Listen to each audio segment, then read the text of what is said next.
Hello everyone, this is your faculty for CA Final Paper number 3 Advanced Auditing and Professional Ethics. So this is here with Grover this side, and as you all know that up to the lecture number 6 we are already done with the up to the clause number 8 and each and everything relating to the professional ethics. So let us first revise what are the 8 clauses we have done. As I told you that revision of the clauses is very much required, otherwise you will not be able to retain those clauses for a longer period of time, right? So what was clause number 1? Clause number 1 was allowing someone to practice in your name other than the chartered accountant. Either he's not your partner or not, neither he's your partner nor he's your employee. Second one, sharing. Third one is accepting. Fourth one is relating to entering into a partnership, right? Then the fifth one is relating to securing the professional work. Sixth one is relating to soliciting the work from the client via circulars, via advertisement and all. And seventh one is relating to advertising your professional attainments and using the designation other than chartered accountant. Yesterday, almost the whole session which I have sent you, that was completely based on that provision relating to networking and clause number 7 only. Then clause number 8 we have done ki whenever the new auditor is coming, it is obligation on the new auditor to communicate with the old auditor before accepting any assignment. Now from the 8th clause only, there is one clause which has come as a 9th clause. What do you mean by 9th clause? They are saying that if you are a member in practice, if you are a member in practice, so let me just let you know, if you are a member in practice and as a member in practice you are accepting appointment as auditor, if you are a member in practice you are accepting appointment as an auditor, but without ascertaining, what do you mean by without ascertaining? Without knowing the fact that whether the company has followed section number 139 and section number 140 of the Companies Act 2013 or not, right or not. You will be confused with the section number 225 written over there, so that is under the Companies Act 1956. But yes, Companies Act 2013 replaced those sections with the 139 and 140. So let me make it very clear to you what the particular clause is trying to tell you. It's just a 5 minutes clause only. So suppose you are a member in practice and you are going to be appointed as an auditor in one company. But when you got appointed as an auditor in one company, you later on came to know that the company neither followed section number 139 to appoint you, nor they followed section number 140 to remove the previous auditor. Are you getting the point? To appoint you, section number 139 was not followed, and to remove the previous auditor, section number 140 was not followed. If such kind of problem is there in the entity, then in that case, if you have accepted the audit of that entity, then in that case you are guilty of professional misconduct under clause number 9. Are you getting the point? So council has notified that. Now see, council has notified that provisions to be complied with in clause number are those contained in 244, 224, 225 of Companies Act 1956, which is 139 and 140. So when you are getting appointed as a statutory auditor in place of another auditor, first of all, section number 139 for your appointment must have been followed. Suppose you are a subsequent auditor, so members must appoint you in the AGM. Neither the AGM was conducted nor shareholder resolution was passed. Just like that, you have been allotted the appointment letter and you accepted it also. So as a member in practice, as a chartered accountant, you should have the knowledge ki bhaiya, how the auditor gets appointed in a company, how the auditor gets appointed in an entity. Now section number 139 subsection 6 has to be followed. Sorry, section number 139 subsection 1 has to be followed, but neither the section number 139 has been followed, or to remove the previous auditor in place of whom you have come, section number 140 was not followed to remove him. Then in that case you will be guilty of professional misconduct under clause number 9. So remember one thing, if especially the violation of 139 and 140 is coming in the examination, then in that case you have to quote clause number 9. But let me tell you one thing, this is also one of the reason in clause number 8 also, which we have discussed in the previous lecture. So in the clause number 8, this is one of the reason that you should not accept it. If this is the reason, if the previous auditor was replaced under section 140 was not complied with, section number 140 was not complied with the previous auditor for his removal, but you have accepted it without communicating with him, So if they will ask you communication part, then in that case you have to quote clause number 8. Suppose the incoming auditor did not communicate with the old auditor whom the section number 140 opportunity of being heard was not provided, then clause number 8 will come. But if you are accepting the audit and you come to know that without ascertaining the fact that whether the requirement of section number 139 to appoint you or the requirement of section number 140 to remove the previous auditor has been followed or not, in that case you will be guilty of professional misconduct under clause number 9 of part 1 of schedule 1 here.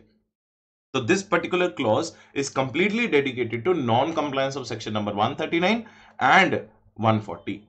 That's it. This is what the clause 9 is all about. So I hope you all understood clause number 9. So remember one thing again, I'm telling you, if the communication to the previous auditor is being written in the question, clause number 8 will come. If it is only the non-compliance of section number 139 and 140, then clause number 9 will come. I hope you all understood. Yes, sir, we understood. Okay. Now, what is the interpretation of this clause? See, the following guidelines have been issued for this purpose. Under this clause, it is obligatory on the incoming auditor to ascertain from the company that the appropriate procedure in the matter of his appointment has been duly complied. So you have to ask the company, did you follow the procedure of 139 to appoint me or not? Steps to be taken by the auditor who is appointed in the following circumstances shall differ as per the requirement of the said section. When the auditor appointed is the first auditor of the company.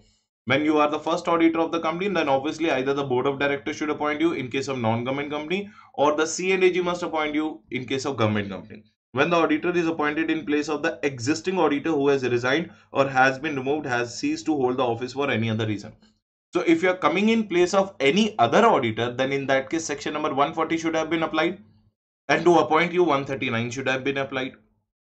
For his resignation and removal, 140 has to be applied, and for your appointment 139 has to be applied. And when the auditor or auditors appointed by the company were holding this office jointly with the other auditors, one of the more such joint auditors are not reappointed.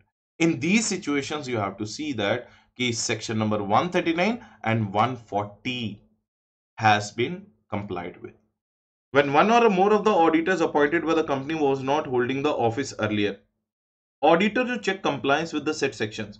The sections have been discussed in detail in company audit. While checking the compliance, auditor shall find the following matters relevant. In case of first auditor, resolution by board. So all that we know, section number 139 subsection 1, section number 139 subsection 6, section number 139 subsection 5, section number 139 subsection 7, section number 140 subsection 1, subsection 4 removal by member, 5 subsection 5, 140 subsection 5 removal by the tribunal.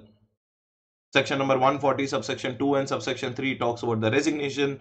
So whether 139 and 140 has been complied with or not, that is a major point of concern over here. So we need not discuss the company audit details over here. So you all know that being the first auditor of a non-government company, share board of director must have appointed you. If you are a subsequent auditor, then you should be appointed by the members in the AGM. Are you getting the point? And whether in the same AGM the resolution for the 140 of the removal of the previous auditor has been passed or not, that also you have to check. So if the 139 and 149 has not been complied with, then in that case your duty is not to accept the audit. If you have accepted the audit, you will be guilty of professional misconduct under clause number 9 of part 1 of schedule 1. Clear? Yes, sir.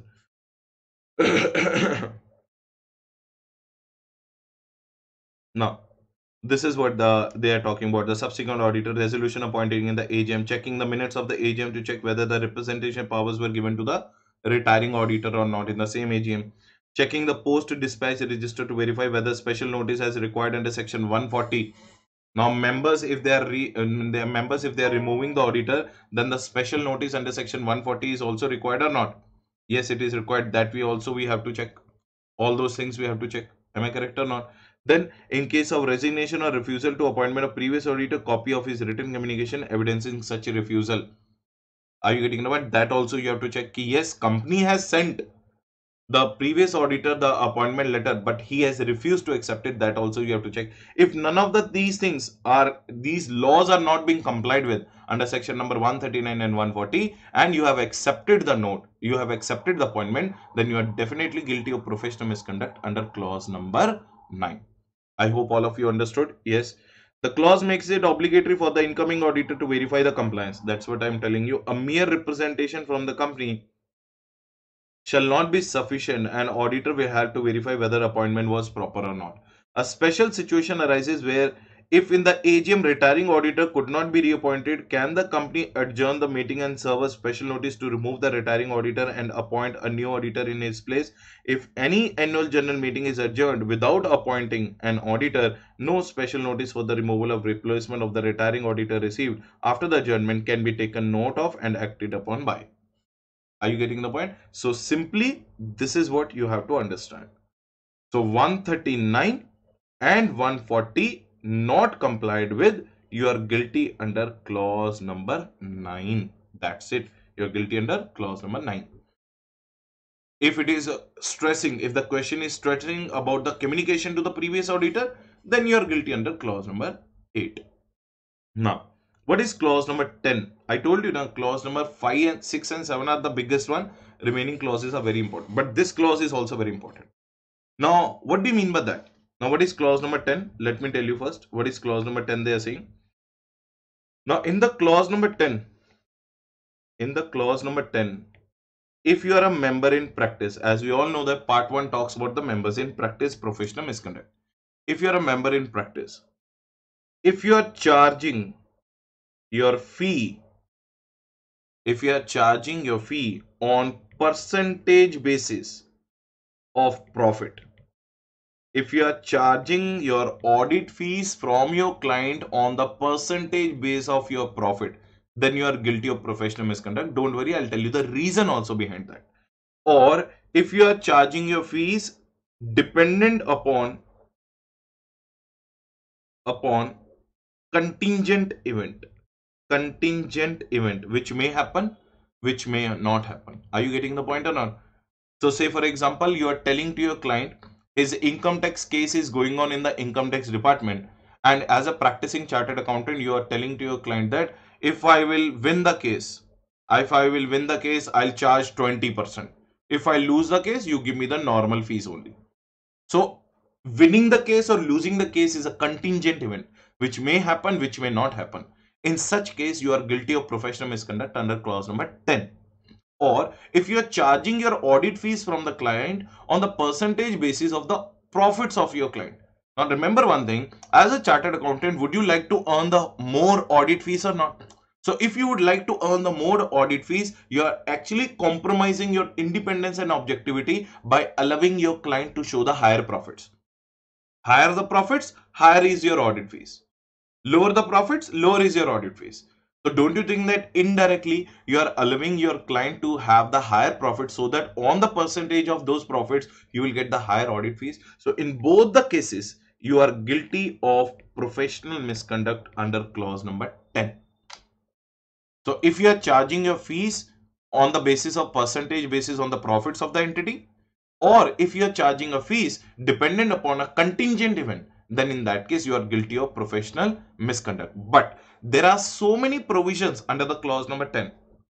There are so many provisions under the clause number 10 where charging the fees on the percentage and charging the fees on the contingent event is allowed. Except those cases, if you are charging in the other cases, then in that case you are guilty. There are 6 to 7 cases we have to learn in the clause number 10 where yes, percentage basis fees is allowed, and where yes, you are allowed to charge your fees based on the contingent event. But other than those things, other than those 7-8 events, you are not allowed. Are you getting the point? Now let us see the clause number 10.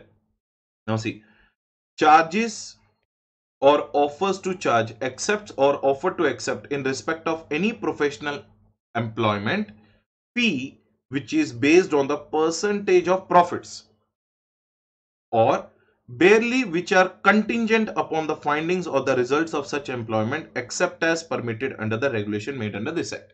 So if you break this whole sentence, you will come to know that point number 1, if you are charging your fees on the percentage of profit basis, then you are guilty of professional misconduct. If you are charging your fees on the contingent event, then also you are guilty of professional misconduct. But if you are charging your fees on the various events which are permitted under the act, which are permitted under the act, where you can charge your fees either on the percentage basis or on the contingent event, then you are not guilty of professional misconduct. Now, what are those cases that we have to understand? No chartered accountant in practice shall charge or offer to charge, accept or offer to accept in respect of any professional work fees which is based on the percentage of profits or which are contingent upon the findings as a result of such work. So if you are a member in practice, neither you are allowed to charge the fees on the percentage of profit basis, nor you are allowed to charge the fees on the basis of an contingent event. But these are the various cases under which you are allowed. There are 2-3 cases on the next page also. These are the various cases under which you are allowed to charge your fees, on percentage basis. Now, sir, what are those cases? Case number 1. If you are working as a receiver or liquidator, remember one thing, when a company is in the process of liquidation, if you have been appointed as a liquidator, then you can charge your fees on the basis of realization of assets. The more and more realization of the assets of that company you will help the company with, the more and more fees you can charge. Remember one thing, in case you are working as a receiver or liquidator in the company, then your fee may be based upon the percentage of realization or disbursement of the assets. Allowed. It means not guilty. You are allowed if you are working as a receiver or a liquidator, you are not guilty at all. Clear?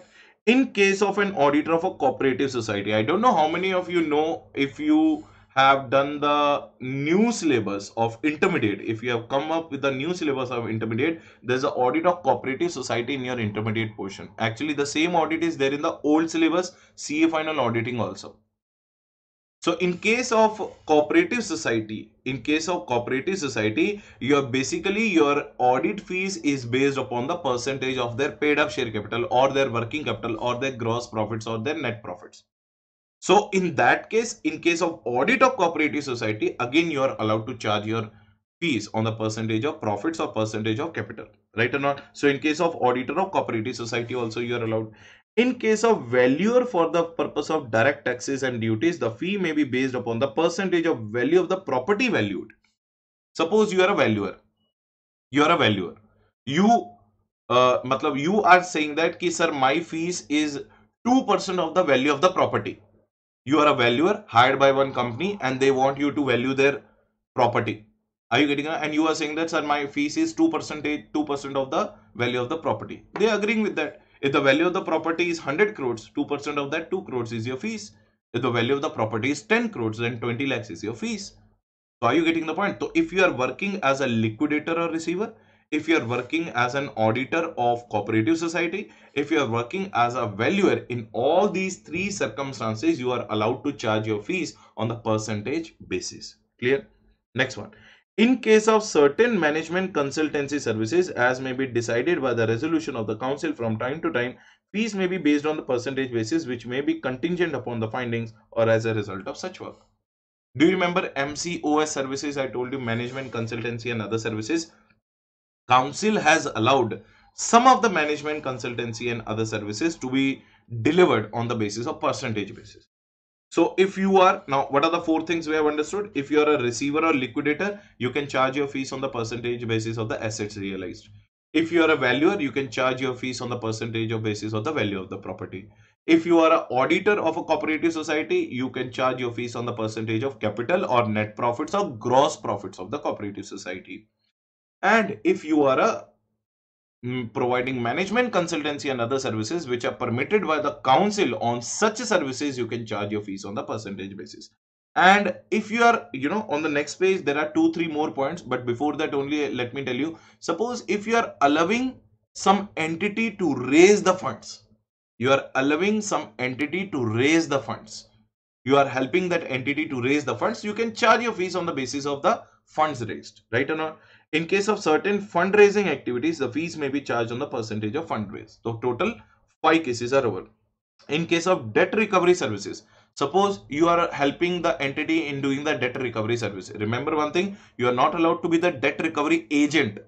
You are allowed to consult, you are allowed to be a consultant for the debt recovery services, then in that case, how much debt they have recovered, how much bad debt they have recovered, you can charge your fees on the percentage of that bad debt also. Are you getting the point? Then next point, in case of services related to cost optimization, suppose some company hired you to give the advice or consultation to them how we can optimize our cost, and you have given them the advices, you have given them some methods by which cost can be reduced or cost can be optimized, it can be reduced, then in that case obviously you are benefiting their organization or not, that you can charge your fees on the percentage of benefits derived by them. Are you getting the point? That is case number 7. Are you getting the point? And what is case number 8? Any other services or audit as may be decided by the council. Clear? So, generally, you are not allowed to charge your fees on the percentage basis. You are not allowed to charge your fees on the contingent event basis. But under these 8 cases, you are allowed to charge your fees on the percentage basis or contingent basis. What is the first one? Liquidator receiver. Second one, valuer. Third one, auditor of cooperative society. Fourth one, management consultancy services which are permitted by the council. Fifth one, helping the company in raising the funds. Sixth one, cost optimization. Seventh one, you are helping them in or working as a consultant for the debt recovery services or any other services where the council decide on time to time to allow you to charge your fees on percentage basis. So these are the cases where you can charge your fees on the percentage basis. Other than that, you are not allowed to do it, right? Otherwise, you will be guilty of what? Professional misconduct if you are doing anything beyond these 7-8 points, right? Next point. Professional services should not be offered or rendered under an arrangement whereby no fees will be charged unless a specified finding or result is obtained, where the fees is otherwise contingent upon the findings or result of such services. Exceptions: fees should not be regarded as being contingent if fixed by the court or order. That's what I told you. Suppose you are telling your client, if I will help you in winning the case in the court, I will charge this much, but if we lose, you give me the normal fees. So then you will try every unethical way to help your client in winning the case. Are you getting the point? If you are telling your client that I will charge the fees on the percentage of your profits, you will allow your client to have the higher profits, because higher the profits, higher is your audit fees. So these are the various things which you have to take care of that makes you, professional, unprofessional and unethical. So for that kind of things, ICA made the code of ethics so that you will be guilty of professional misconduct if you are found doing any such kind of activity, right? Next one, regulation 192 exempts members from operation of this clause certain professional services as given above. That I already told you. Regulation number 192 talks about. So remember one thing, regulations are also very important. 53A, 53B, I told you those 8 professionals. 192 in the clause number 10 telling you about the allowed services where you can charge percentage basis. Then we are going to do 190A, 190 capital A and 191 in our next clause, that is clause number 11. So regulation names and numbers also you should remember, little bit you have to remember, right? And audit fees under the statute, where the statute prescribes the contingent fees, then also it is allowed. Illustration of contingent fees not permitted under this clause. Service of project financing where the fees chargeable on the success basis. Suppose you are telling your client, I will help you in getting the 500 crores of loan, but my fees will be 10% of that. If we will able to get the 500 crores of loan for you, I will be charging 1% on that 500 crores. That is my fees. Are you getting the point? Then in that case, on the success basis, your fees is being dependent. It means you are desperate. It means you are asking some fees on the basis of a contingent event which may happen, may not happen. Representing a case before the authorities where the fees on the outcome of the case hearing will be there. If we will win the case, I'll take 20% of your tax saved. If you're telling your client ki if we win the case, suppose you got the notice of 1 crore rupees of tax to be paid by the income tax department. If I'll win the case, I will charge 10% of your tax saved. So you will do every unethical thing to make your client win the case. So these are the things the ICA does not want. That's the reason ICA is completely disqualifying you if such kind of scenarios are coming. Clear? Yes. See, remember one thing. There's a huge difference between doing a business and doing a profession. That is what is written in this paragraph. Business is always a profit motive. Profession is not profit motive. Profession mein you are liable towards the society. You are liable towards the statutes. Business में क्या है, you will do unethical things, ethical things to take care of your profits, but profession should not be mixed like a business, right or not? What distinguishes a profession from the business is that professional services are not rendered with the sole purpose of profit motive. You are a professional, sometimes you have to give away the profits and to, for your respect and for your goodwill in the market, you have to give away the profits. So remember one thing, professional services are not rendered for the profit motive. Professional gain is one, but one of the main or not the only objective. Professional opinion therefore flows upon the methods where the payment is made to depend upon the basis of the result. It is obvious that a person who is to receive payment is direct proportion to the benefit received by the client may be tempted to exaggerate the advantages of his services and may adopt means which are not ethical. That's what I was telling you. Suppose your fees is based on the net profits, you are allowing your client to show the more net profits because your fees is based on that net profits. It means you are indulging yourself in the unethical activities. It will have the effect of undermining the integrity and impairing his independence. You will compromise your, I told you in the beginning also, if you didn't listen, go back. You are basically impairing your independence and objectivity and integrity if you're charging the fees on the percentage basis, other than 192 list which is being given over there. Therefore, the members are prohibited from charging except in remuneration based on percentage or on the happening of a particular contingency. So management consultancy companies floated by the practicing chartered accountant can receive the remuneration from the employer based on the percentage basis. Just now we have done. Are you getting it? Suppose you are open one management consultancy basis, management consultancy company. Now you helping one company to get the employees. You are helping the company in giving the recruitment services. You can charge the fees from that company to whom you are supplying the employees on the percentage basis of their CTC, cost to the company. Suppose whatever the employee I am giving you, suppose you are a management consultancy company and you are my client. I am the management consultancy company, you are my client, and I am supplying you the employees which you want in your organization. So what I will make a deal with you, whatever the employee I will supply you, whatever the annual package you are going to give to that particular employee, on the percentage basis of his annual package, I will charge the fees. Suppose 10% of every employee, 10% of every employee's package you are giving, I'm going to charge a fees. Suppose company to whom you are supplying the employees, they are offering 20 lakhs, 10% of that 2 lakhs. They are offering 50 lakhs to him, 10% of that 5 lakhs. So in these kind of management consultancy services you are allowed, and that we have already understood under 192 list also it is allowed by the council as well. So there is no problem in such kind of services if you are charging your fees on the percentage basis. Clear? Now this is what is written. Candidate while providing services relating to recruitment, placement of such candidate, as only clause 6 and 7 part of the first schedule to the chartered accountants are applicable to such companies. Individual practicing chartered accountant, as I already told you, yes. Why 6 and 7 get attracted here? Because you are allowed to give the, advert. Do you remember in the 6 and 7 I told you are allowed to give the advertisement on the behalf of your client relating to recruitment of staff? But make sure that in that advertisement, your dignity, integrity should be maintained. You are not giving your professional attainment. If the ICA will come to know that you are giving the professional attainments or you are soliciting by giving profoundness of your firm, then in that case, you will be guilty under 6 and 7 as well as under 10. Sorry, not under 10, 6 and 7. Clear? Okay. So this is what brings an end to our clause number 10. So I told you clauses 1 to 10. Now in the sequence, when please tell me, allowing anybody to practice in your name, sharing, accepting, partnership, securing professional work, soliciting, advertising professional attainment using the designation other than chartered accountant, non-communication with the previous auditor, 99999, non-compliance of 139 140, and charging the fees on the percentage basis of profits and contingent event. So like that you have to remember 34 clauses, and along with the part number, along with the clause number, along with the schedule number, you have to remember. So far we are doing the part 1 of schedule 1 of CA Act 1949, professional misconduct in relation to members in practice, right? Now let us understand the clause number 11, very important clause, this one also.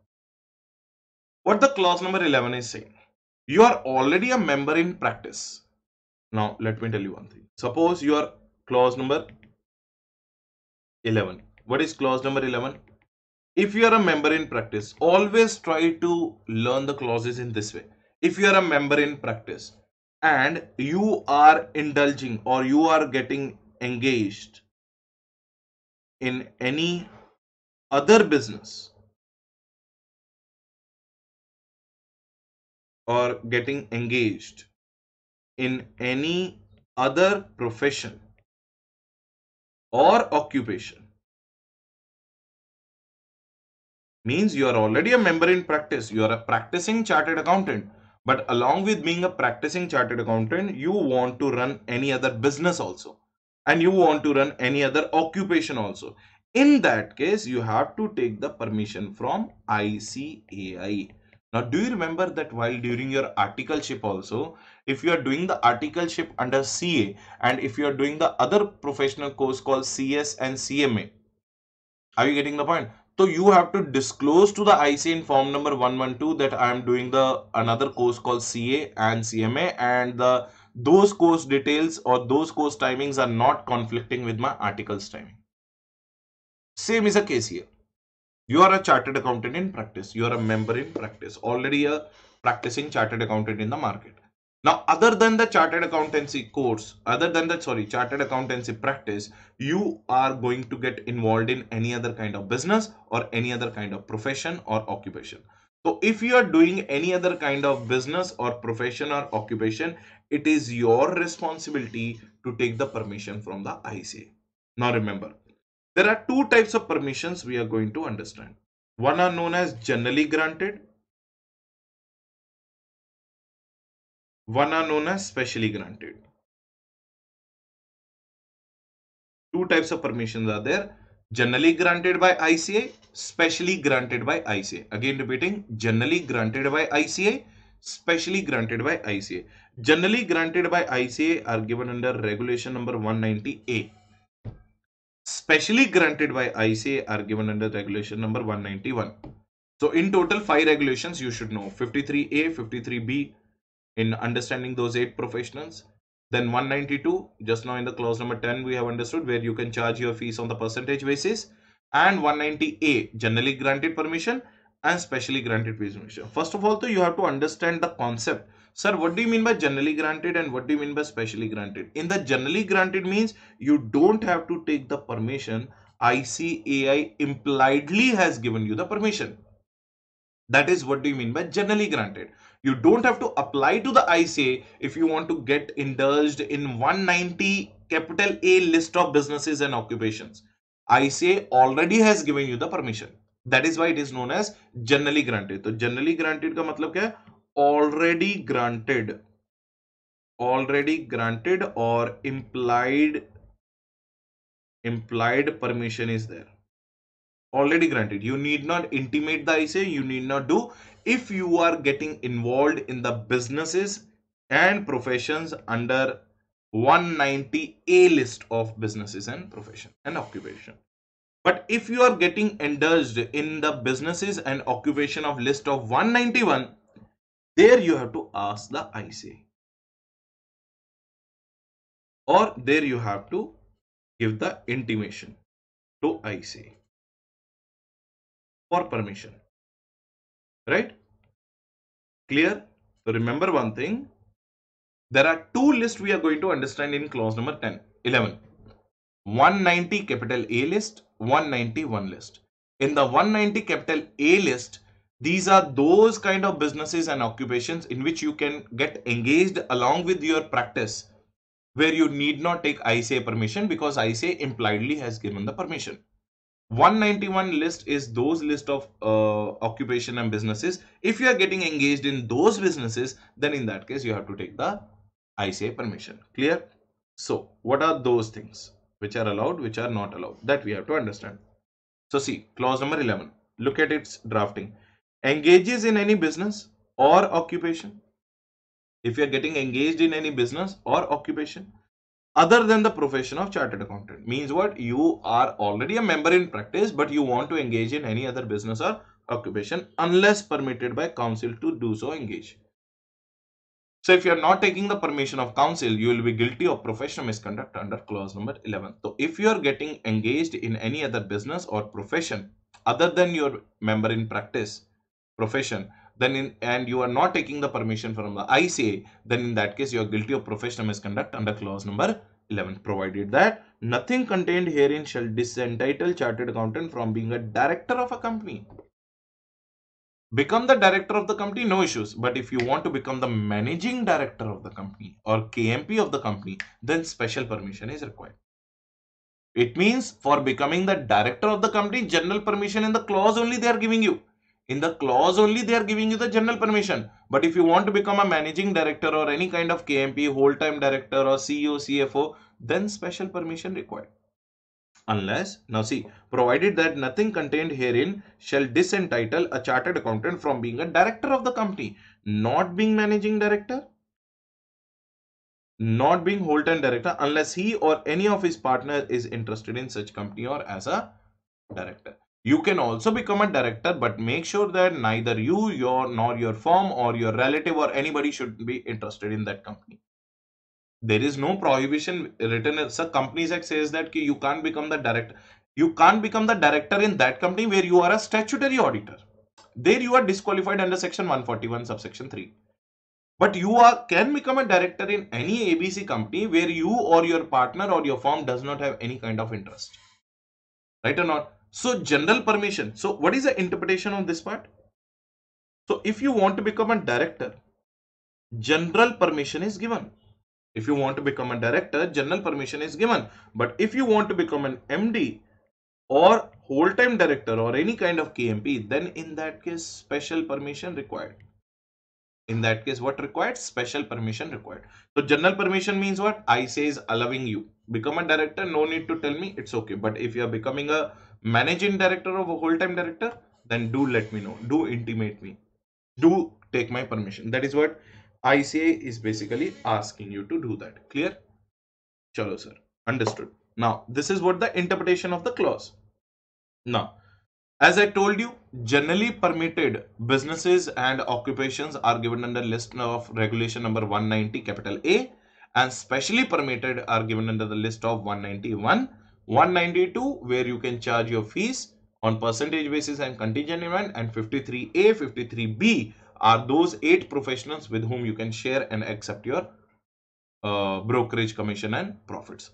Remember these regulations, right? Now, 198. Chartered accountant in practice shall not engage in any business or profession other than the profession of accountancy except with the permission granted in accordance with the regulation of council.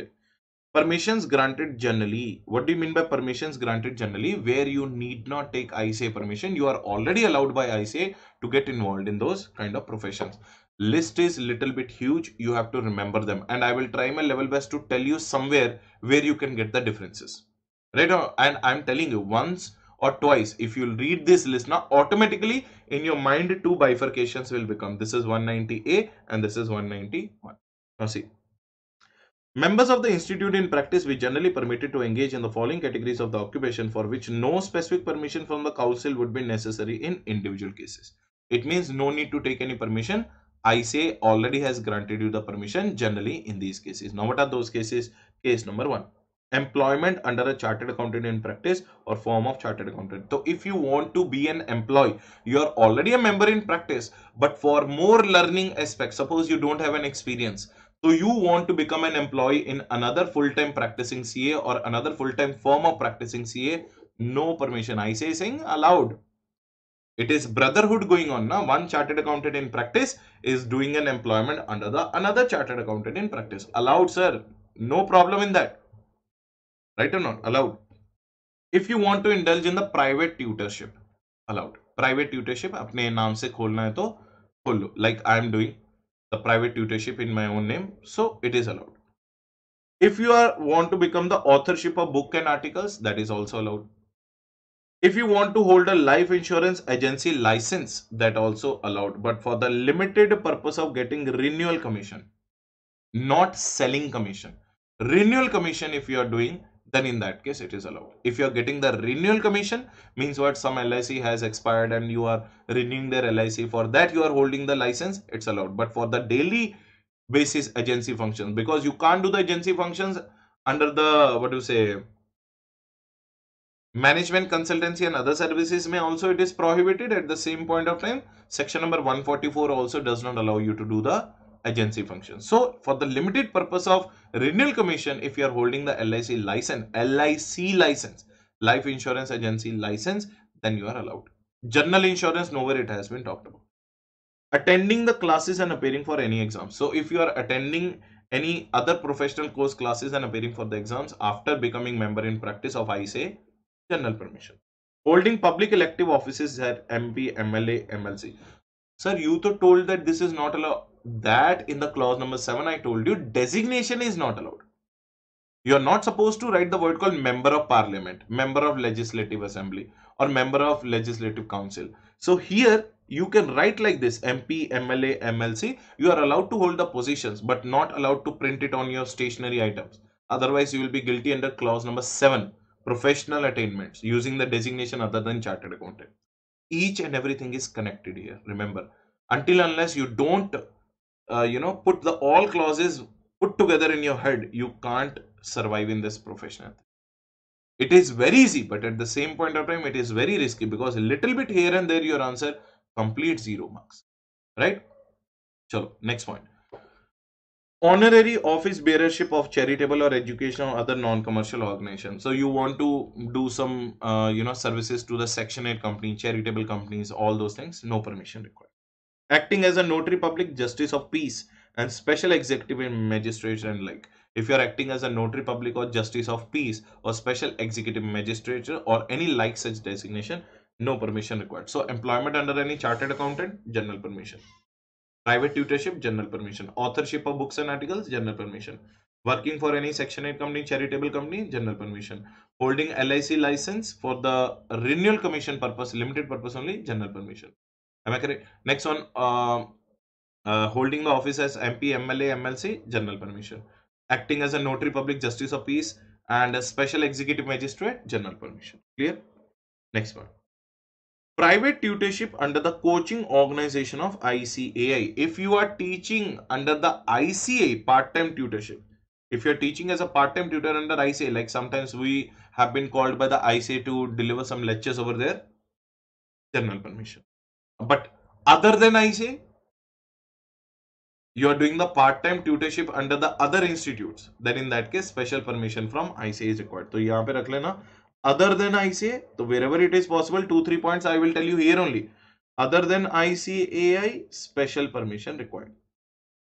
If you want to become a paper valuer, acting as a paper setter or head examiner or moderator for ICA examinations, allowed. Editorship, not ICA examination, any examination. Editorship of professional journals. If you want to become the editor of a professional journals like CA, CMA or CP or any kind of professional course journals, you're allowed. But obviously non-professional journals, special permission required. So wherever possible, I'm trying my level best to tell you there itself only what are the differences you have to understand between 190 capital A and 191. If you want to act as a surveyor and loss assessor, so that is also one of the professional course available to the post-qualified chartered accountants.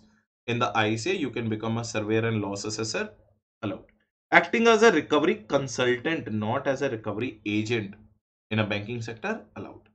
Owning agriculture land and carrying out the agriculture activity, allowed. So these are the list of those 14 activities under 190A where you are allowed to take up these businesses or professions without any permission from ICA, because ICA generally granted this permission. Now, those permission where the special permission is required. So some of the differences you will already find. I will tell you how to correlate with that. Now, where you need to take a permission specially, full-time or part-time employment. Now, point number 1 in the general permission was full-time and part-time employment under any practicing CA or a form of practicing CA, general permission. But full-time or part-time employment in any other business concerns, provided that member and his relatives do not hold substantial interest in that company. So in case you are doing the employment under a practicing CA or a firm of practicing CA, then in that case general permission. But if you are doing other than practicing CA or other than form of practicing CA, then special permission. This is how you can correlate between, I told you, it is very simple actually. This is how you can correlate between 190A and 191. full-time, part-time employment in a non-business concern. That is business concerns, and this is non-business concerns. Are you getting the point or not? So, other than, remember one thing, very simple. Other than chartered accountant, other than form of chartered accountant, if you are doing any full-time employment or part-time employment anywhere else, then you are going to get a permission under 191. You have to intimate to the ICA. ICA is not prohibiting you from doing that. ICA is saying just intimate me. Take the special permission from me. That's it. That I already told you, becoming a director generally allowed, but office of managing director or whole-time director of a body corporate within the meaning of the company is provided a member of his relatives or do not hold any substantial interest. That we already know. First of all, though, you will be disqualified under 141(3) only if you are becoming a MD or what do you say, KMP or whole-time director of any other company where you are a statutory auditor. So you or your partner or your firm or your relative should not have any kind of substantial interest. That is applicable commonly to all 3 points. So remember, in the CA firm or a practicing firm of CA, if you are working as a full-time or part-time employee, allowed general permission. Other than that, special permission. Director, general permission. MD or whole-time director, special permission. If you have an interest in the family business concern in which the interest has been acquired as a result of relationship or in the management of which no active part is taken. Suppose your father had a family business. Unfortunately, your father the person's father has expired and that business has come on the shoulders of the son or a daughter who is a chartered accountant and member in practice. So in that case, you have to take an obligation of your family business. So that, but still, ICA wants to inform them, yes, this is what I'm going to do relating to my father's or mother's business, whosoever has deceased. If you have any kind of interest in any kind of educational institution, special permission, right? Any part-time or full-time lectureship for the courses other than those relating to institute examination conducted under the auspices of institute or the regional councils and their branches. If you're a part-time, full-time lectureship you are doing in any university or any college and all other than ICA, then in that case I already told you, you have to take a special permission. Part-time or full-time tutorship under the educational institution other than coaching institute of ICA. If you are doing the lectureship in ICA, if you are doing the tutorship in ICA, then in that case no problem. In case you are going beyond ICA, special permission, just remember like this. Now I told you editorship of professional journals, general permission. Editorship of journals other than professional journals mean non-professional may you have to take a special permission. Any other business or occupation for which the executive committee consider that permission may be granted, so that is also given in 191. So that is it. This is for clause number 11. So clause number 11 is basically what? Clause number 11 is telling you that if you are getting indulged as a member in practice, you are already a member in practice, you're getting indulged in any kind of other business or any kind of other occupation, take my permission, either general permission or special permission. Sir, what do you mean by general permission? General permission means those permissions which are already granted. You need not intimate the ICA. So say for example, okay, let me ask you. Try to give me the answer in mind. Sir, tutorship under ICA Institute. General. Other than ICA, special. Director in a company where you don't have any substantial interest, general. Other than director, MD, WTD, CEO, CFO, special. Doing the employment under the CA firm or a CA chartered accountant in practice, general. Other than CA in any other firm, if you are doing the part-time, full-time business concern or non-business concern, special. Editorship of a professional journal, general permission. Editorship of the non-professional journal, what do you say, special permission. You are an author of books and articles, general permission. If you want to become an examiner, general permission. License holder, general permission. Are you getting the point? So these are the major differences between general and special permission. So with that, our clause is almost over. This is what clause number 11 talks about. Engaging in any other business or occupation, please take my permission, either general 190A or special 190, right? Further resolve that council may refuse the permission in individual cases though covered under any of the above. So obviously the discretionary power is there with the ICA. So if the ICA wants to cancel it, it may cancel it, right? So this is what the definition of relative is being given, right? And substantial interest का मतलब क्या होता है? 20% or more voting rights or 20% or more interest in the profit. That is what we mean by substantial interest. Clear?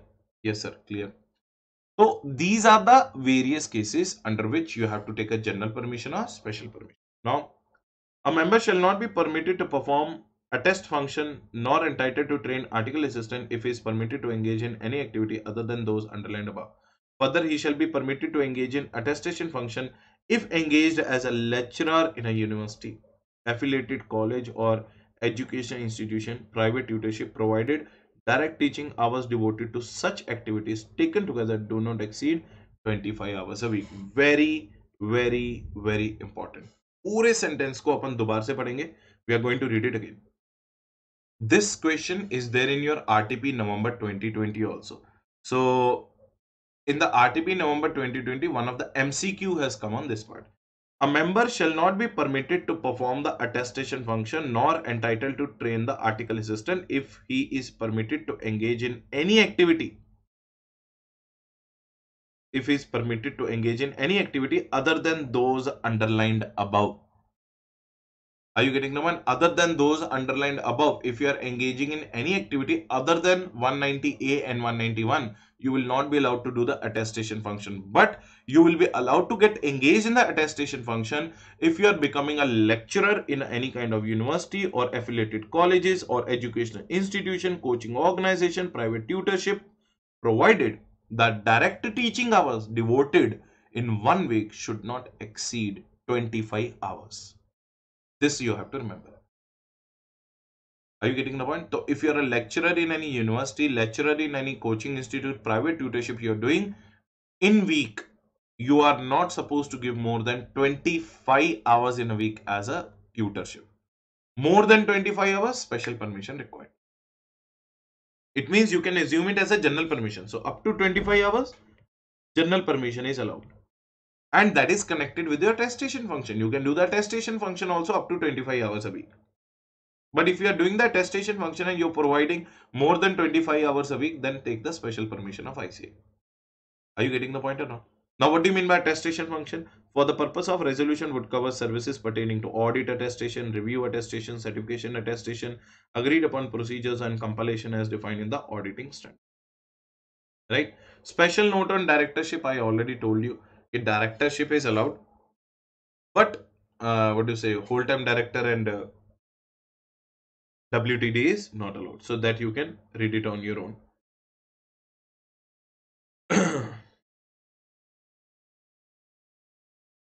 The clause prohibits any member in practice to engage in any other engagement without first seeking counsel's permission. However, the clause only restricts engaging in any other business or occupation and not any other acts which are purely personal in nature. Right? So they are saying that take a prior permission. Members from the industry as well as the practice can pursue the AMFI course, Association of Mutual Funds in India. If you want to pursue the course, you are allowed. But if you want to pursue the business, permission.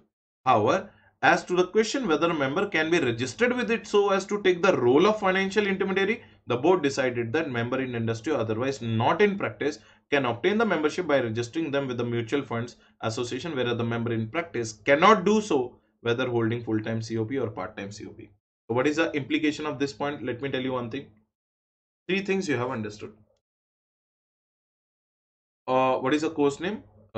Association of Mutual Funds in India. You want to do the course of that. Either you are a member in practice or you are a member in service. Not guilty. No problem. Now, as a member in service, you want to become the intermediary or agent after doing this course. You want to become the intermediary or agent after this course. You are not guilty. Are you getting the point? But you are a member in practice doing the course, no problem. But you want to become an intermediary here, you are guilty. Right? So this is what the interpretation of this particular clause. So this is how you have to interpret the clauses in this manner. Clear? So pursuing the association mutual fund course is no problem. Member in service can become the intermediary agent also after pursuing this course. But member in practice, either you are a full-time COP holder or a part-time COP holder, you are not allowed. Right or not? Pursuing AMFI course and financial intermediary, trading in shares, yes. If you are full-time practicing member and you are also doing the business of the trading of shares, then you have to take a special permission from ICAI. Are you getting the point? Prior permission from ICAI is required. Suppose I am a member in practice and I am full-time doing the trading business of shares in the stock market.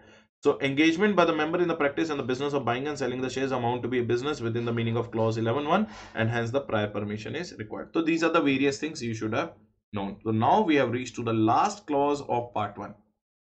Last clause of part 1.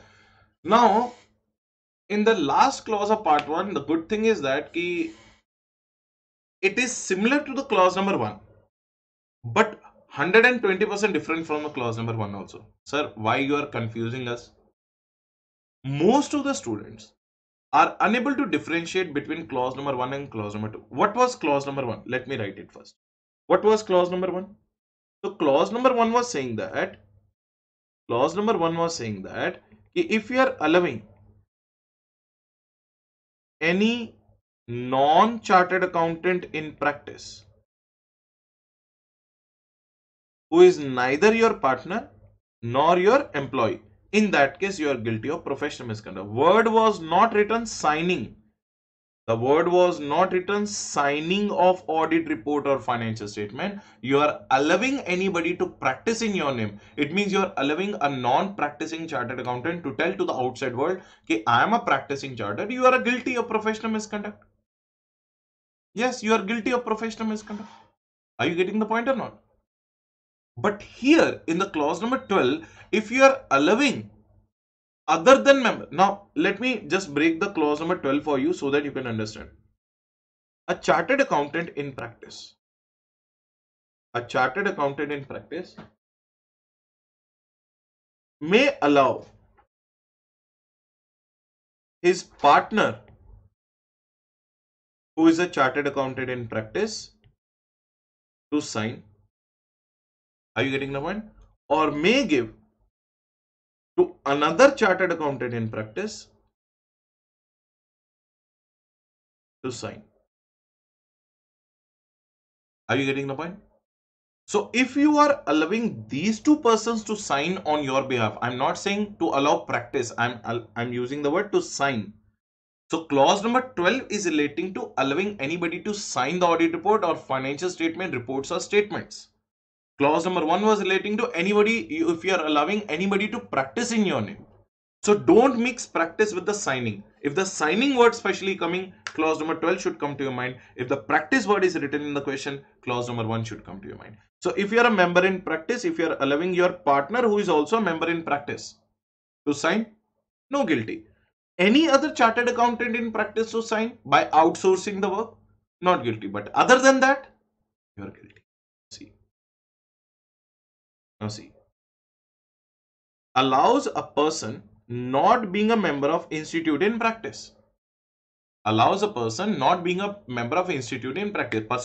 First of all, to whomsoever you are allowing, that person should be a member in practice. Or a member not being his partner means neither he is a member in practice. Anybody, you are allowing anybody to sign on your behalf, and that person is not a member in practice, means outsider, or he is not your partner also, or nor a member not being his partner to sign on his behalf or on the behalf of the firm, any balance sheet, any profit and loss account, report or financial statement. So that's what I told you. You can allow your partner to practice on your behalf or your firm's behalf, because he should also be a member in practice. Remember one thing, only a practicing CA can sign the audit reports. Are you getting the point or not? He should be your partner, he should be a CA in practice, or you should have outsourced it to some another chartered accountant in practice. Signing can only be done by chartered accountant in practice. Either he's your partner or he's an outsider. Other than that, if you are allowing anybody to sign on your behalf, you are guilty under clause number 12, not clause number 1. In the clause number 1, employee was also included. Here employee is not included because employee is not the partner of the firm. He can't sign. That we have understood in section number 143, rights and duties of an auditor. Okay, other than you, who can sign? Other than you, your practicing partner can sign. or you should give outsource to the any other chartered accountant in practice. But in both the cases, either your partner or any other person, they should be chartered accountant in practice. Then only you are capable to sign. Other than that, if you are giving to anybody who is neither a chartered accountant in practice nor your partner, then in that case, you are guilty of professional misconduct under clause number 12 if you are a member in practice. Yes. So see, what is the provision? The term financial statement for the purpose of this clause would cover examination of accounts of financial statement given under the statutory enactment or otherwise. A report would mean a report arising out of professional assignment undertaken by him or his firm and submitted by him or his firm to the client or where so required to an outsider on the behalf of himself or on the behalf of the firm. So remember one thing, either your firm can sign, you can sign, your partner can sign, or you can outsource it to somebody, and that somebody should also be a member in practice, means chartered accountant in practice, who is signing on the behalf of your firm. Are you getting the point? The subject matter of the report should be expression of professional opinion, whether financial or non-financial. So what is the output of this thing? You are a member in practice, you have a firm, you can sign.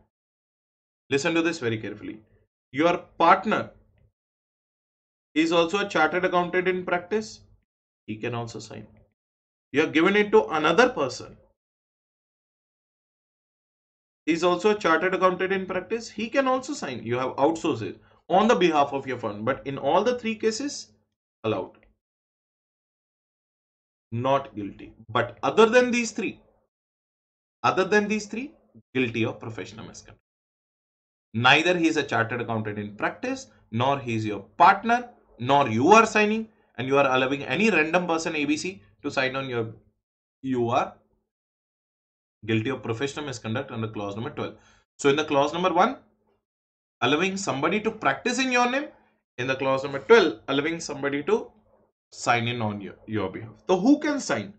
Only eligible member can sign. He should be CA in practice.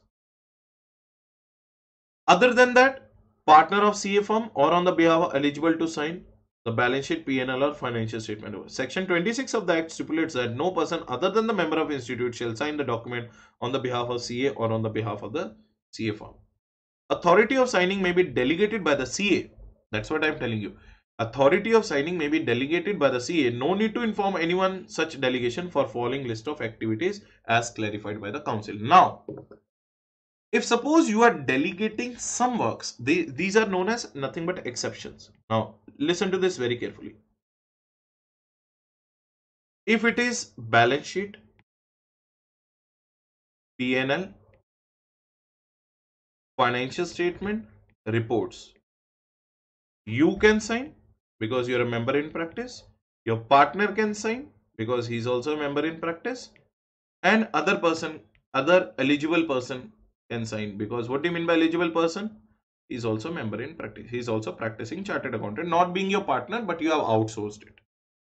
But say for example, daily administrative works are there in your office.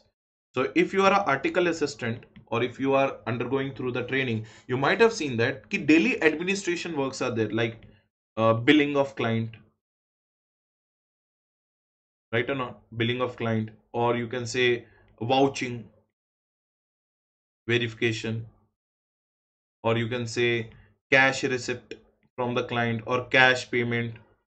All these kind of chiller administrative works that you can delegate to the non-qualified person. That I say is trying to tell. Now, what kind of works can be delegated to your staff, to your article assistants, and to your employees and all those things?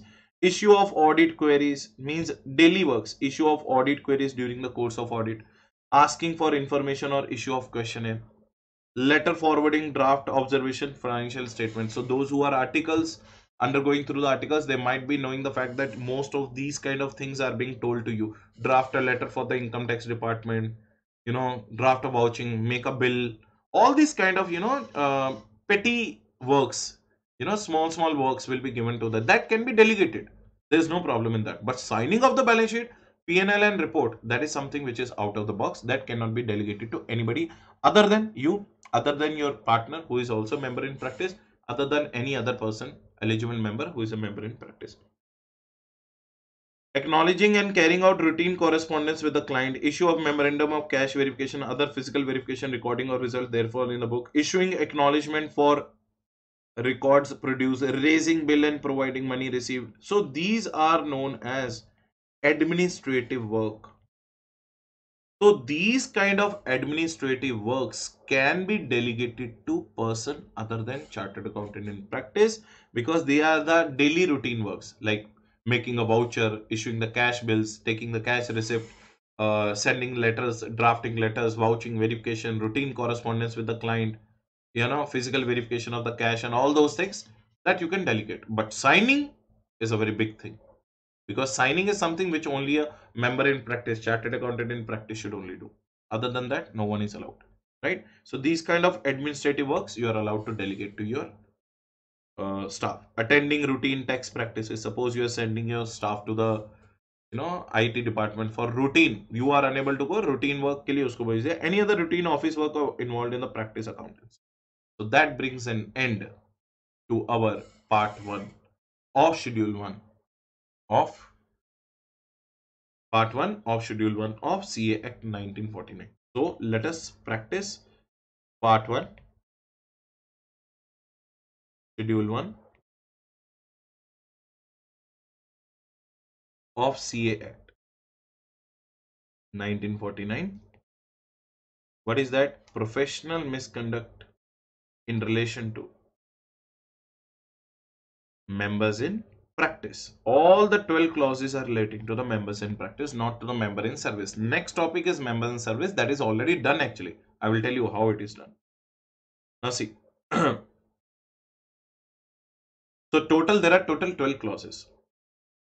What are the 12 clauses? Clause number 1. Allowing unqualified person to practice.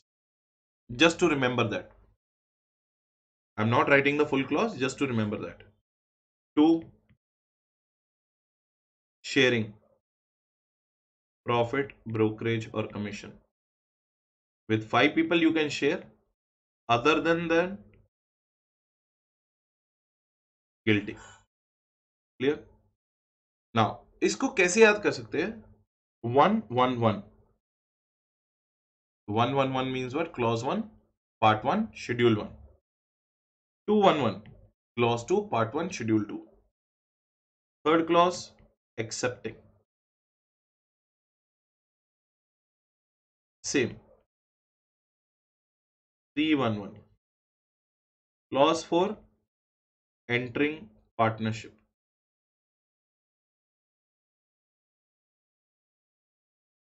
411. Clause 8, sorry, clause 5, securing professional work.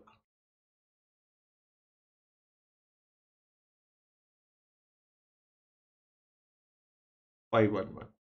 Right? Now, clause 6, soliciting the work from client.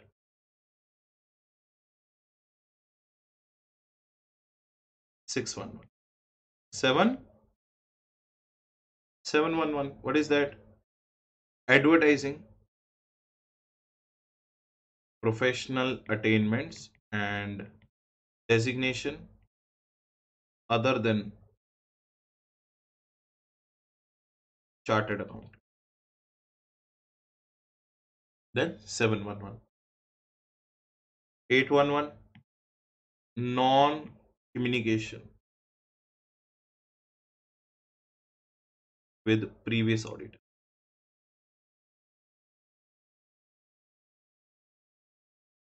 Clear? 911. Non-compliance.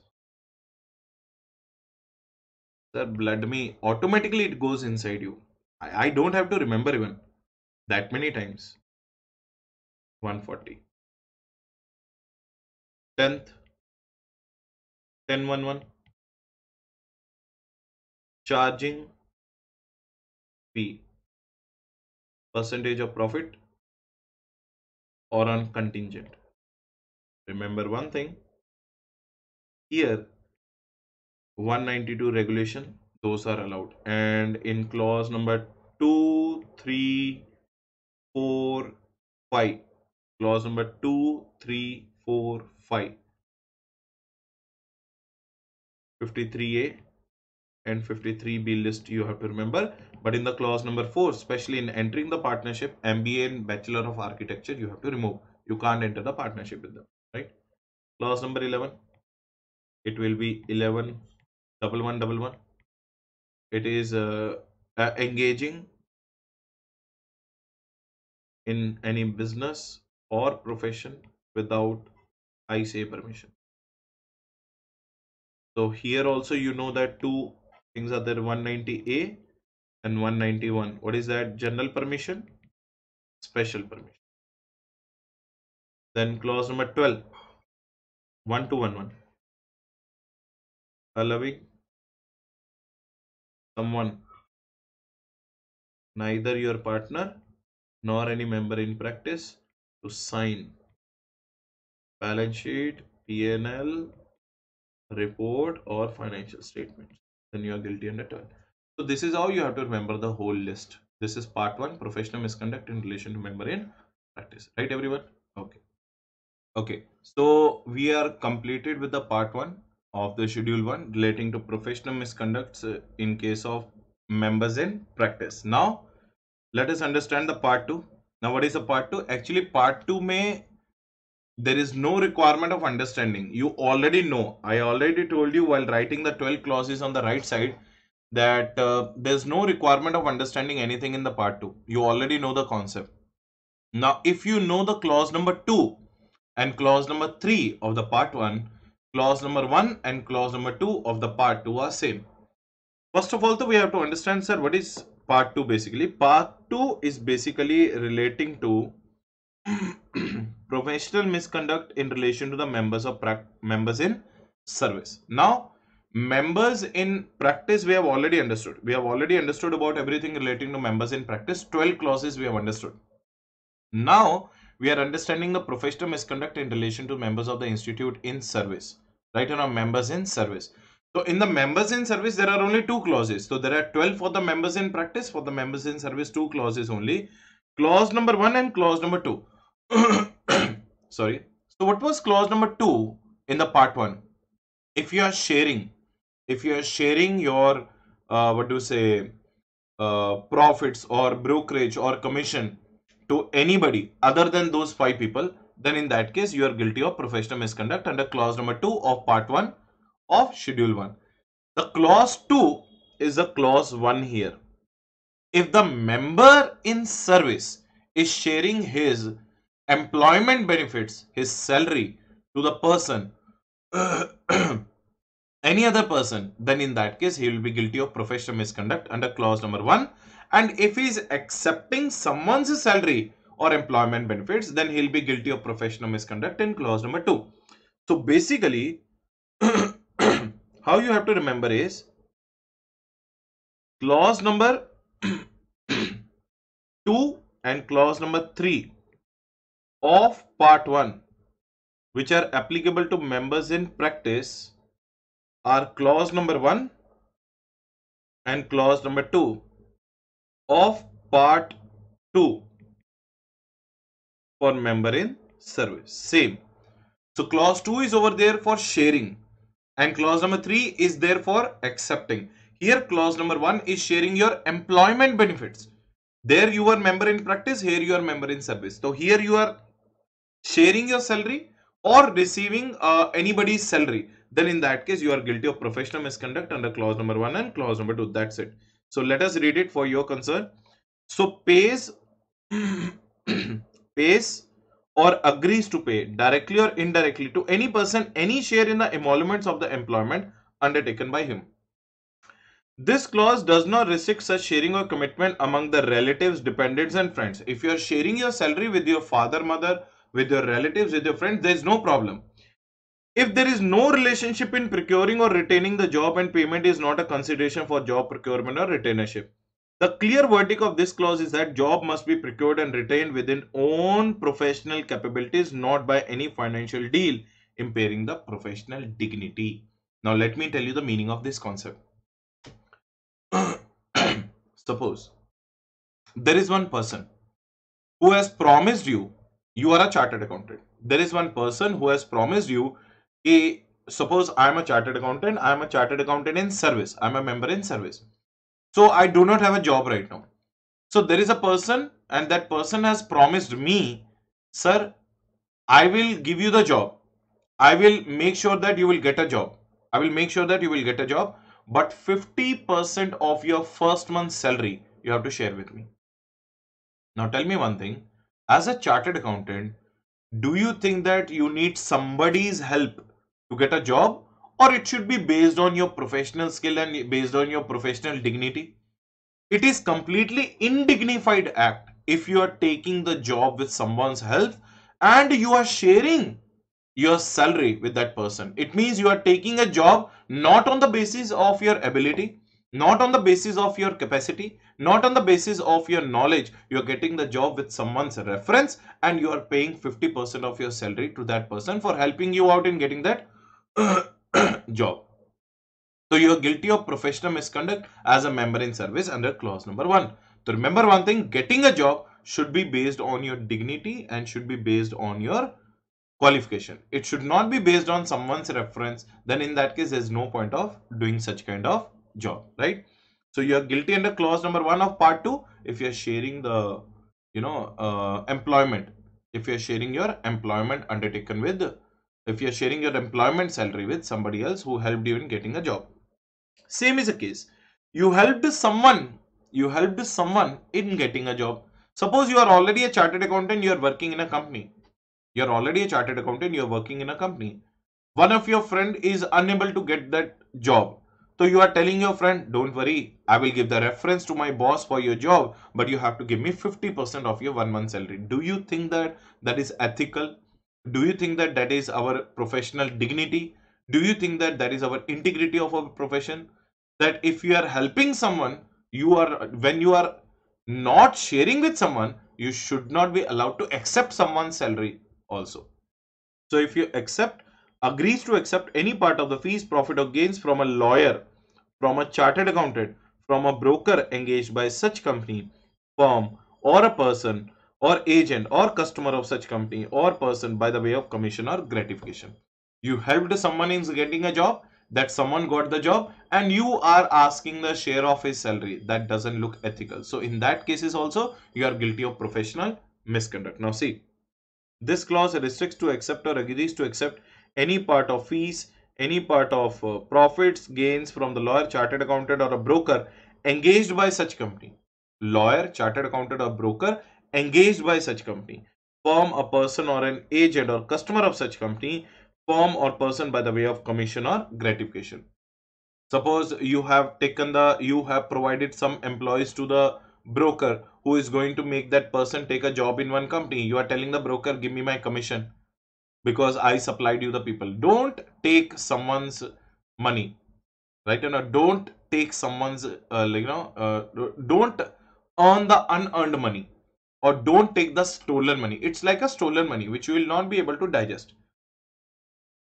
So objective is, when a member is in employment, he must maintain high level of ethics and should not accept any other amount from anyone for which he is not entitled from the employer under contractual agreement of service.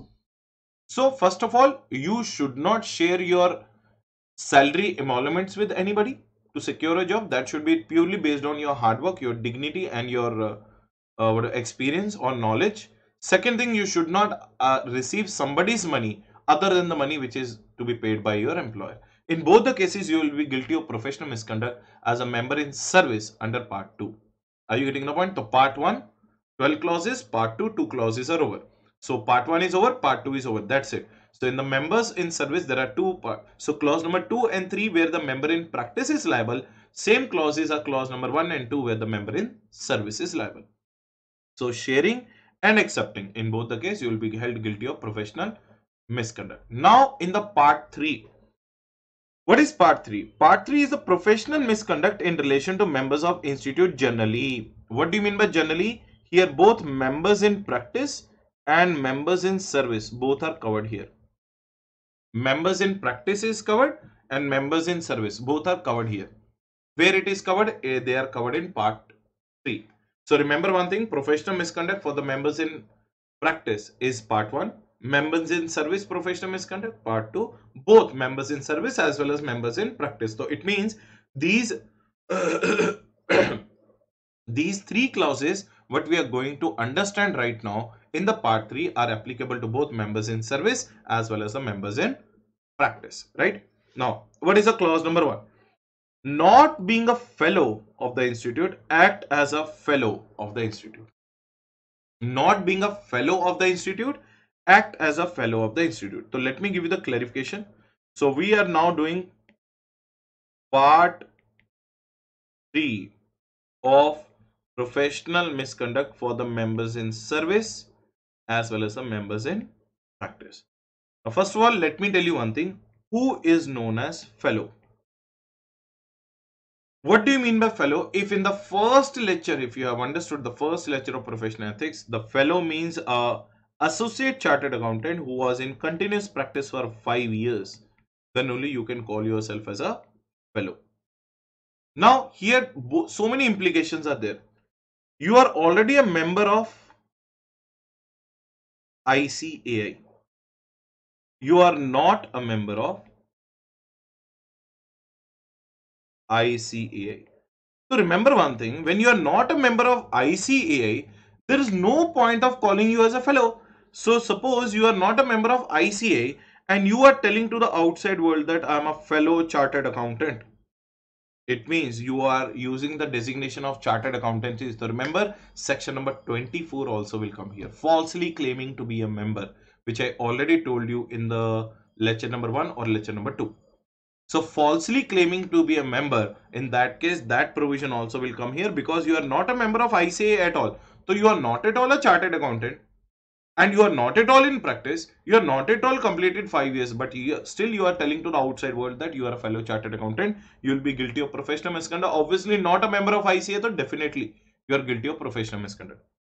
Even though you are a member of ICAI, then also you are guilty of professional misconduct. Suppose you are a non-practicing CA. You are guilty. You are a non-practicing CA. You are guilty because you become a fellow only when you complete the 5 years of practice.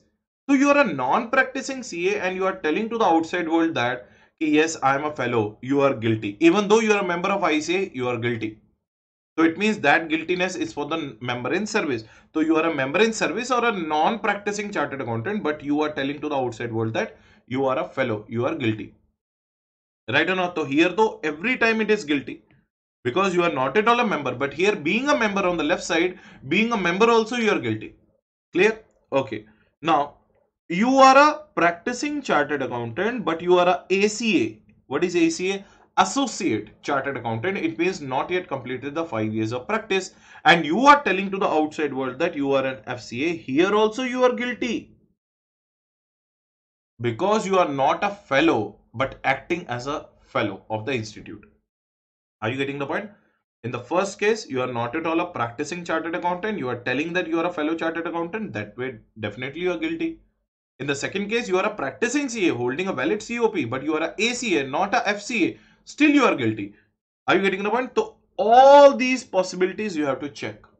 So, if any of these three areas, area number 1, area number 2, and sub area number 1, sub area number 2, in all these cases, you will be guilty of professional misconduct. So, you are not a fellow of the institute, but acting as a fellow of the institute, then in that case, you are guilty of professional misconduct under part 1 of schedule, under part 2, part 3 of schedule 1 of CA Act 1949. So, you are not a fellow, acting as a fellow, directly it should come 3, it should come 131. What is 131? Clause 1, part 3, schedule 1. Clear? So this is what do you mean by clause number 1 of part 3 of schedule 1. Okay? Okay? So not being a fellow of the institute, acting as a fellow. So first of all, you are not at all a member of ICA, you are always guilty. You are a member of ICA but not holding a COP, but you are saying that you are a FCA, you are guilty. You are a ACA not holding a COP, you are a ACA holding a COP but not completed 5 years of practice, then also you are guilty. So that is what the clause number 1 is all about. Clause number 2. Now what is clause number 2? Let me tell you one thing. Clause number 2. Suppose ICAI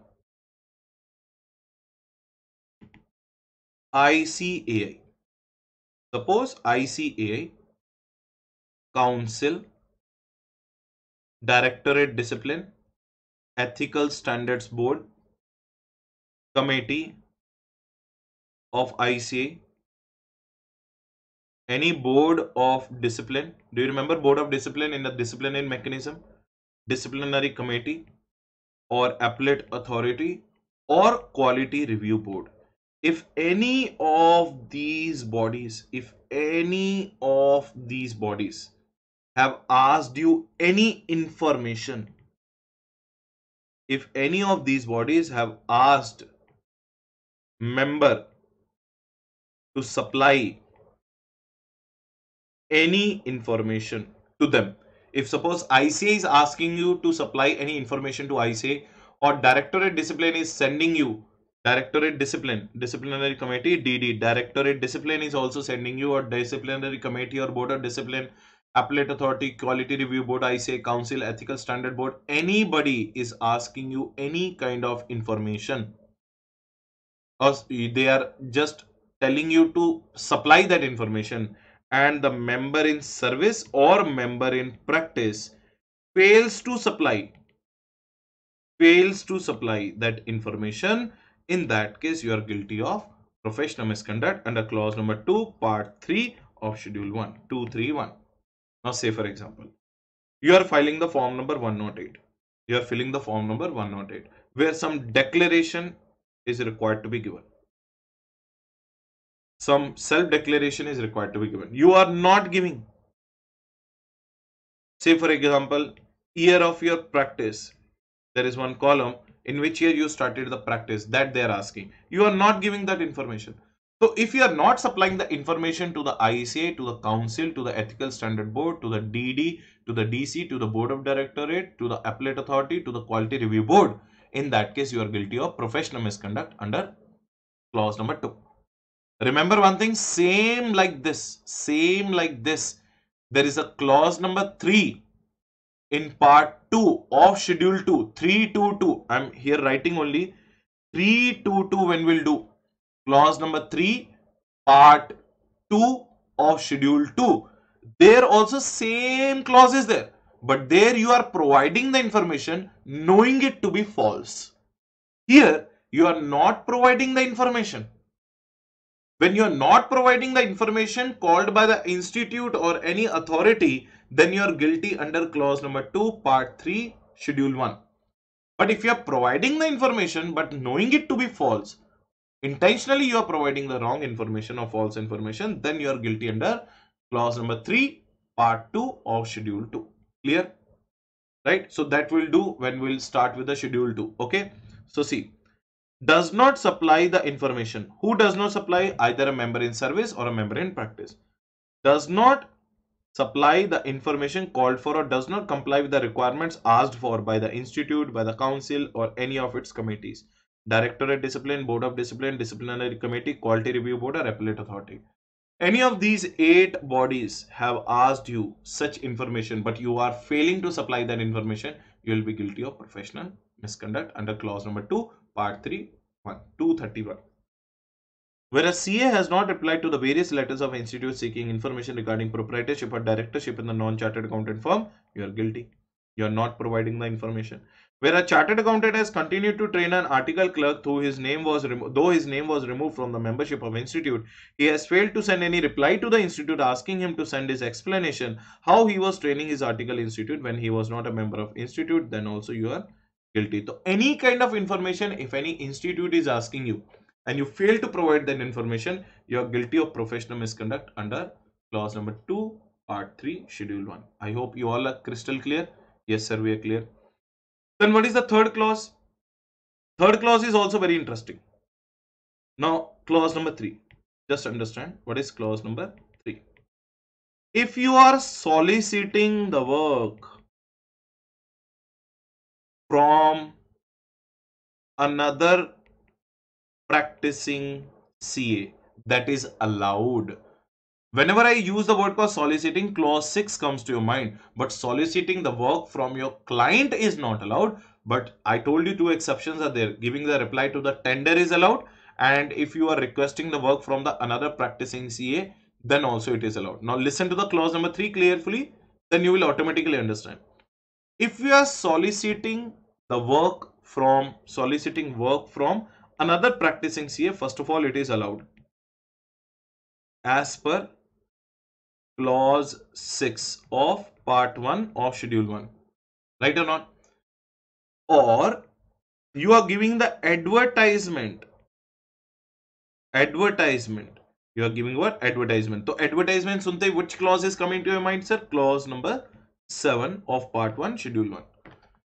So if you are soliciting the work within the guidelines of clause 6, if you are advertising your professional attainments within the guidelines of clause number 7.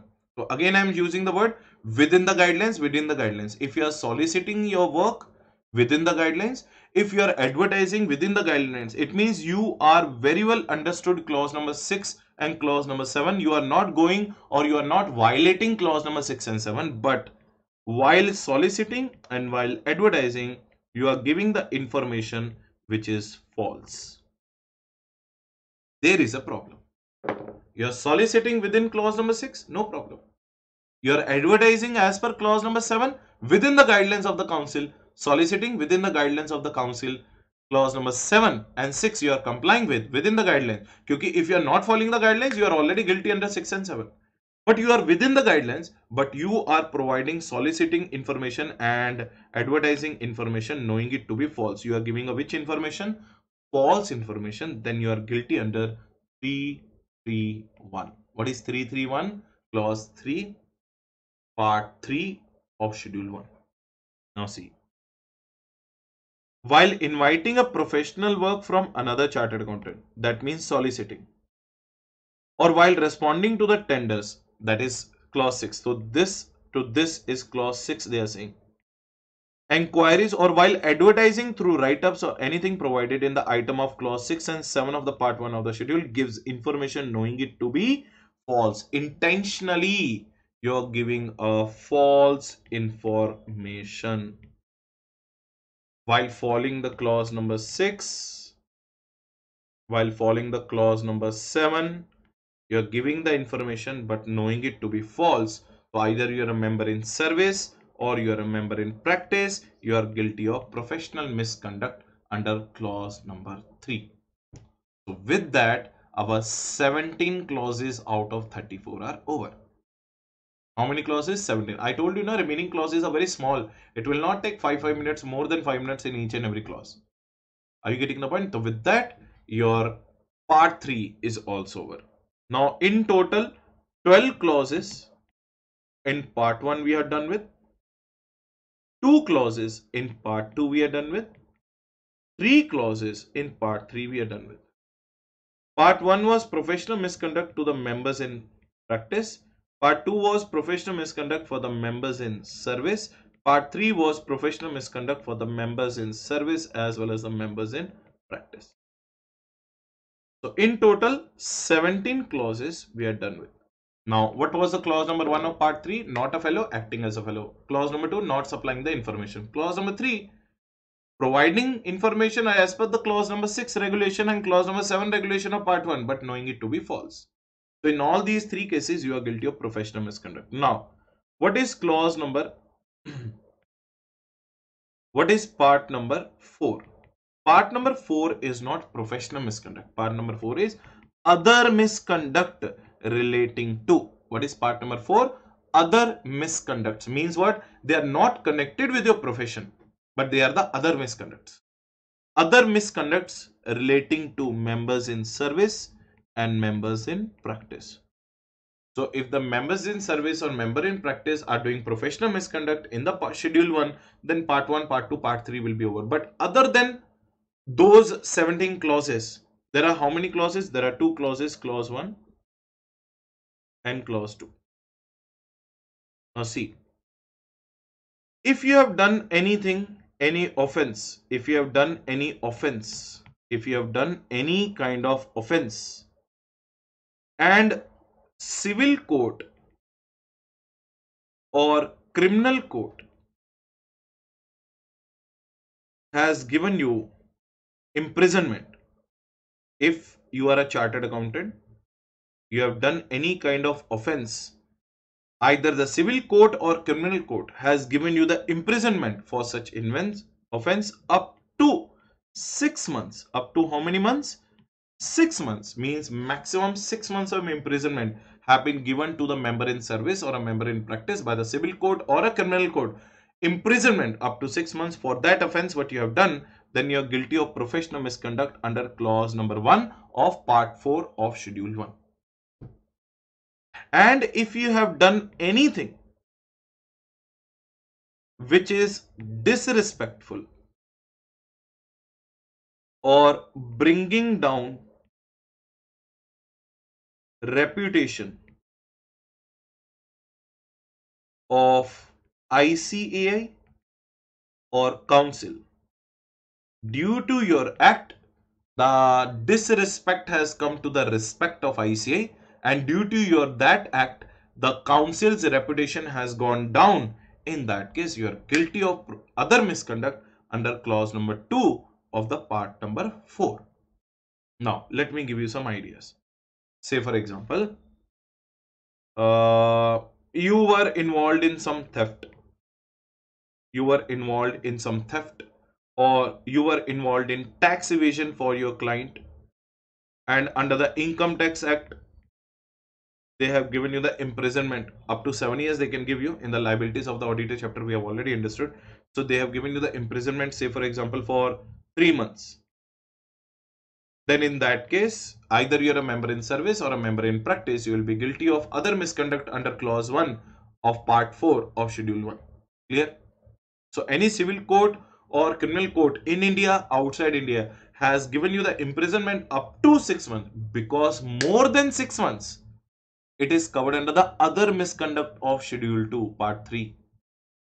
That's what, like I told you, not giving the information to the council is part number 2 of clause number 2 of part 3 of schedule 1, 231. Just now we have done in the part 3.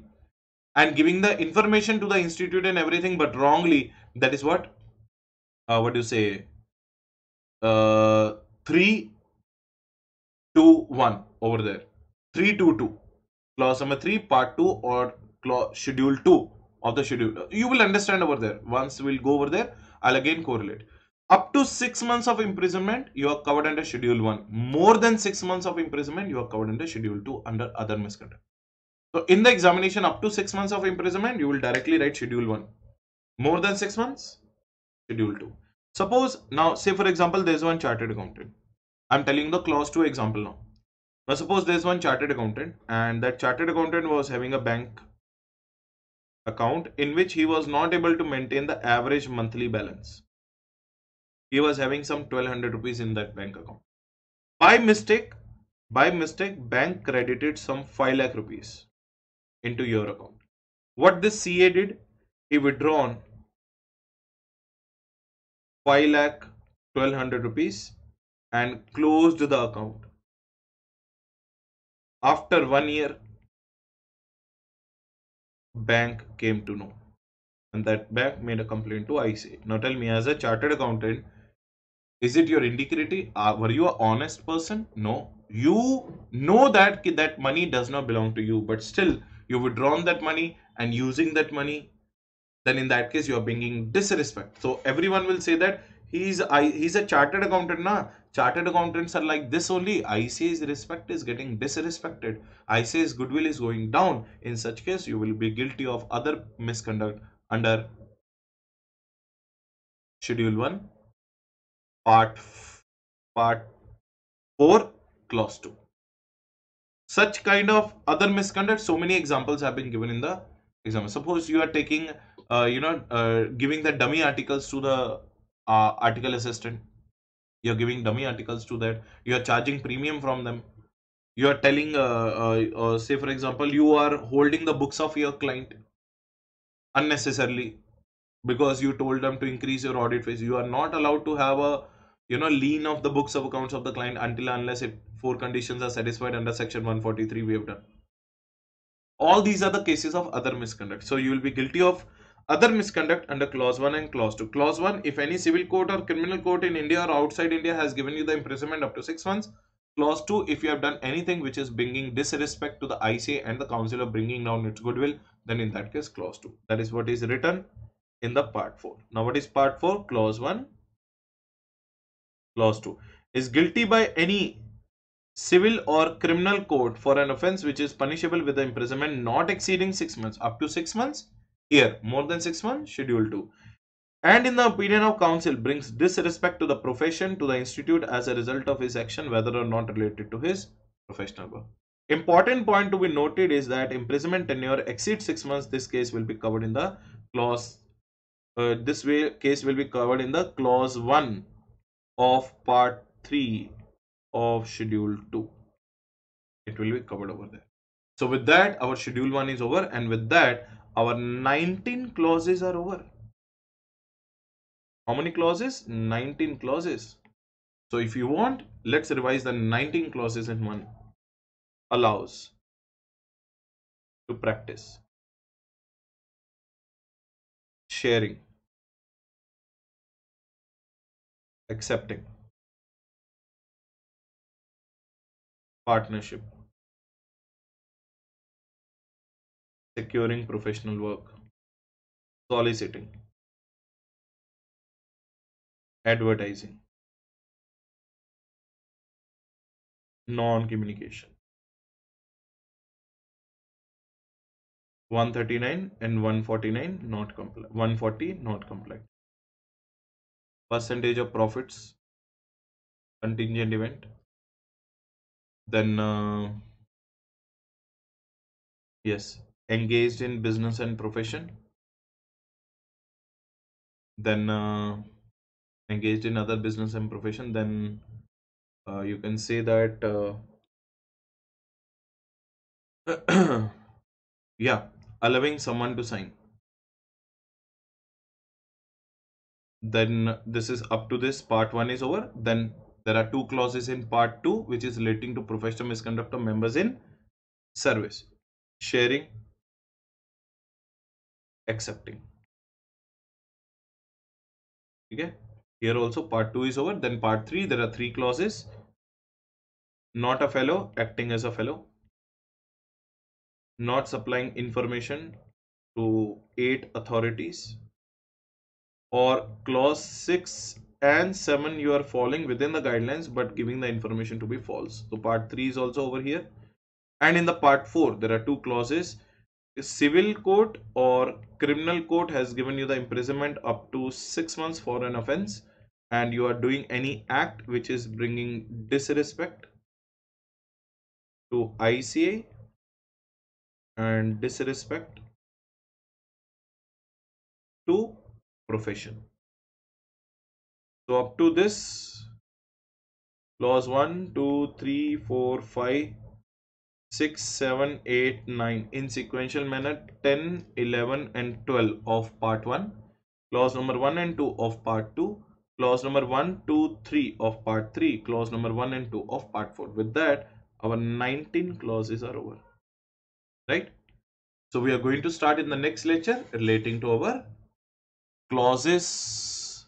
Remaining 15 clauses are there of schedule 2, 10 in the part 1, 4 in the part 2 and 1 in the part 3. So that we are going to start in our next lecture. Bye bye everyone. Thank you so much.